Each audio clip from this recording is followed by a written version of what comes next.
All right, we're on our way to another very chilly night and a warm spot in a different place than usual. It is 2 below. That's the warmest temperature we have right now.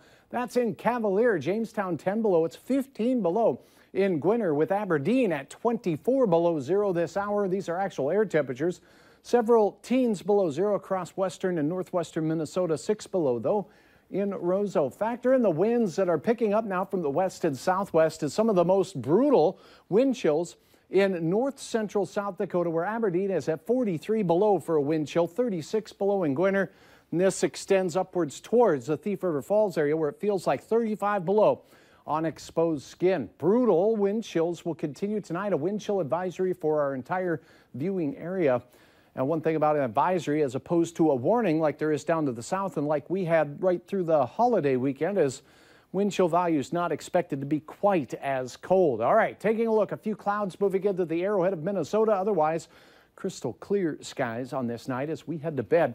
Temperatures fairly steady to slowly falling as we go through the overnight hours. But what changes is this: the wind becomes gusty, particularly in our western and northern counties. As we go towards daybreak, we'll have gusts over 20 miles per hour.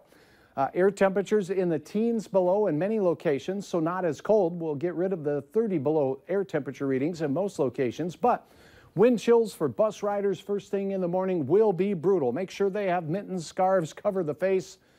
All right, as we head through the day, this is what we can expect. We see a band of clouds and snow located in the Devil's Lake Basin north towards Winnipeg.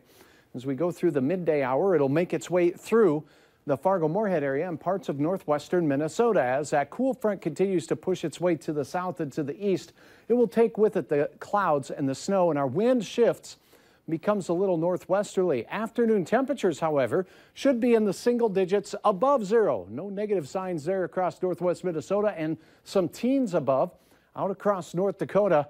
But with the wind, it will still feel very brisk outdoors. So start your day 10 below air temperature, wind chills around 30 below.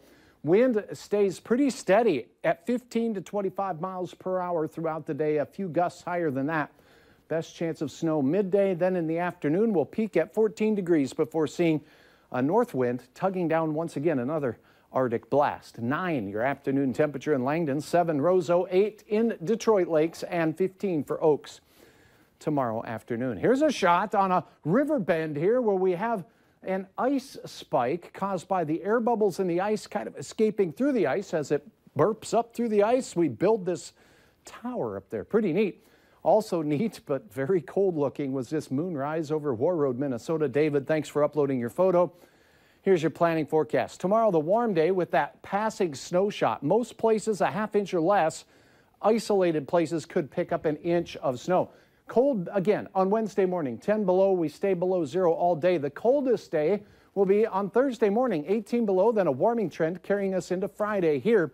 We warmed to 21 on the weekend, and if you are heading to Frisco, or if you know a football team that might be, they'll enjoy game day temperatures in the morning around freezing and warming to an afternoon temperature of 50 during game time.